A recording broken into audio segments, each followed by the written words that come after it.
Love marriage. पूछा है किसी मित्र ने कि लव मैरिज ज्यादातर फेल क्यों हो जाती है। ऐसा बिल्कुल भी नहीं है। असल में बात ऐसी हो जाती है कि जो चीज हम देखते हैं या कोई चीज हम ले आते हैं, आपने गौर किया होगा कि यदि आप कोई गाड़ी ले आए तो आप देखेंगे कि सड़क पर जब आप निकलेंगे तो आपको ऐसा लगेगा कि ये भी वही गाड़ी है जो हमारी गाड़ी है, वो भी वही गाड़ी है जो हमारी गाड़ी है। तो आपको ऐसा लगेगा कि सब लोग यही गाड़ी लेते हैं। असल में ऐसा कुछ नहीं है। होता यह है कि हम उस पर नोटिस ज्यादा करने लगते हैं। लव मैरिज में मैं भगवान श्री कृष्ण का उदाहरण दूंगा। भगवान श्री कृष्ण की 3 पत्नियां थीं, सत्यभामा, रुक्मणी और लक्ष्मी। लेकिन दुनिया राधा कृष्ण के नाम से जानती है। राधा की कभी भी शादी नहीं हुई। वो एक प्रेम था, लेकिन दुनिया उनको राधा कृष्ण के नाम से ही जानती है। लव मैरिज में ऐसा ही बात हो जाती है कि कोई लड़का या कोई लड़की जब किसी से बात करते होते हैं और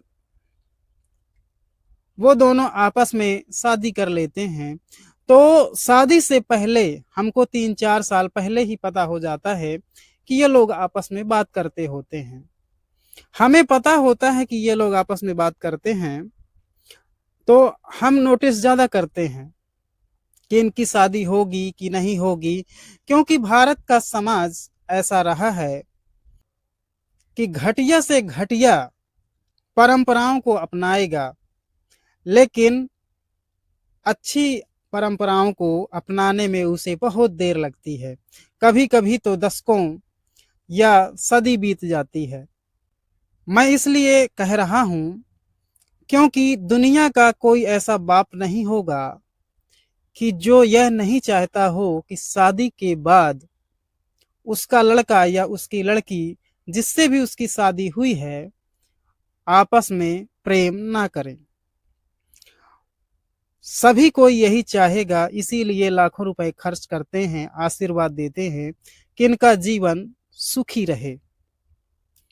लव मैरिज में बस फर्क इतना है कि वो लड़का या लड़की पहले से एक दूसरे को जानते हैं, समझते हैं। होना तो ये चाहिए कि यदि कोई एक दूसरे से जानता है, यदि उनके परिवार वालों को पता चले कि वो लोग आपस में शादी करना चाहते हैं, तो झूम उठना चाहिए, नाचना चाहिए। क्योंकि मान लीजिए कि आपके घर की कोई लड़की है, आपकी लड़की उस लड़के को जानती है जिससे शादी करना चाहती है, तो मेरे हिसाब से कितनी अच्छी बात है कि जिस घर में उसको जाना है वो पहले से ही वहां जानती है कि वो लोग कैसे हैं कैसे नहीं हैं। अगर जो वो जानती है तो उसके लिए ज्यादा मुश्किल नहीं होगी। भारत की एक रूढ़िवादी परंपरा ऐसी रही है कि जब बाल विवाह होता था तो 12 साल 14 साल की लड़की की शादी 25 साल 30 साल हमारे बुजुर्ग बताते हैं कि हो जाती थी। तब उनको इसमें कोई भी समस्या दिखाई नहीं देती थी। सभी शादियां ऐसी होती हैं, मैं ऐसा नहीं कहता हूं, कुछ शादियां ऐसी हो जाती थीं, लेकिन इसमें समाज को कोई ऑब्जेक्शन या कोई सवाल नहीं था। सभी लोग खुशी से शादी कर देते थे। असली बात यह है कि लव मैरिज या अरेंज मैरिज जिसे हम कहते हैं, तो दोनों ही सक्सेस हैं और दोनों ही सक्सेस नहीं है। दोनों में बराबर का अनुपात है। बस फर्क इतना है कि जो लव मैरिज करते हैं XYZ, शादी के बाद उनकी नहीं बनती है तो लोग बाग ताना ज्यादा देते हैं और उसका ढोल ज्यादा पीटते हैं कि तुमने 4 साल पहले से जान रहे थे तो तुमने क्या जाना, बात ये हो जाती है। और अरेंज मैरिज में बस फर्क इतना है कि लोग ताना बाना नहीं देते हैं, बस उसे इतना कह दिया जाता है कि तुम्हारे भाग्य में ऐसा था तो हम क्या करें। मैं उनके परिवार वालों से कहना चाहता हूं कि जब तुमको यही कहना था कि तुम्हारे भाग्य में ऐसा था, चाहे आपकी लड़की हो या लड़का फर्क नहीं पड़ता, दोनों मेरे लिए तो एक समान ही है। मैं दोनों को एक समान ही समझता हूँ, क्योंकि शादी लड़की की लड़के से होगी और लड़के की शादी लड़की से होगी। ये प्रकृति का नियम है और ये प्रकृति है।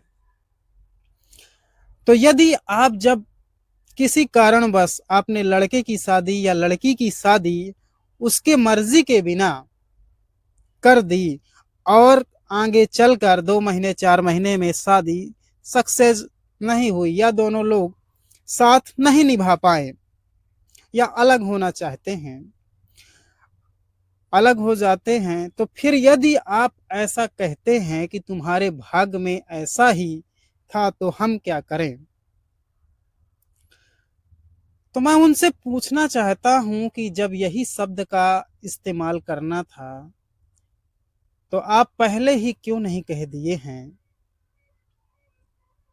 कि यदि तुम किसी से शादी करना चाहती हो या करना चाहते हो या तुम किसी को जानते हो या जानती हो तो आप हमें बता दो, हम उसी से शादी कर देंगे, क्योंकि जो तुम्हारे भाग्य में होगा वो तुमको होगा या तुमको मिलेगा।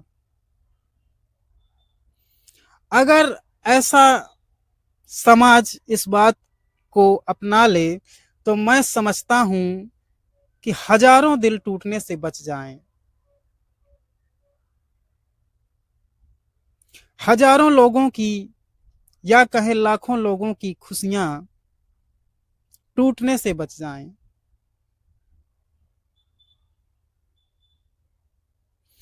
वो अलग बात है कि कोई लड़का या कोई लड़की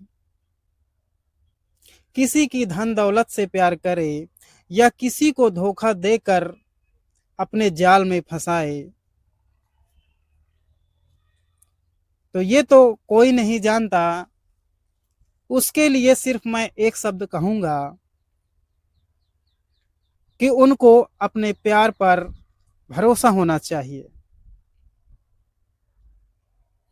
यदि उनको अपने प्यार पर भरोसा है तो समाज को स्वीकार करने में कोई आपत्ति नहीं होनी चाहिए। और प्यार हमेशा वही टिकता है जो बिना लालच के, बिना किसी स्वार्थ के होता है, बिना किसी धन या किसी दौलत के होता है। वही प्यार अंततः टिकेगा, क्योंकि धन आज है कल हो सकता है कि ना भी हो, और यह भी हो सकता है कि आज ना हो कल हो, या हो सकता है कि दोनों मिलकर ही कुछ अच्छी स्थिति बना लें, ऐसा भी हो सकता है। तो स्वयं के प्यार पर भरोसा होना चाहिए, तो फिर वो रिश्ता हमेशा टिकेगा और अंततः जब तक जीवन है तब तक चलता रहेगा।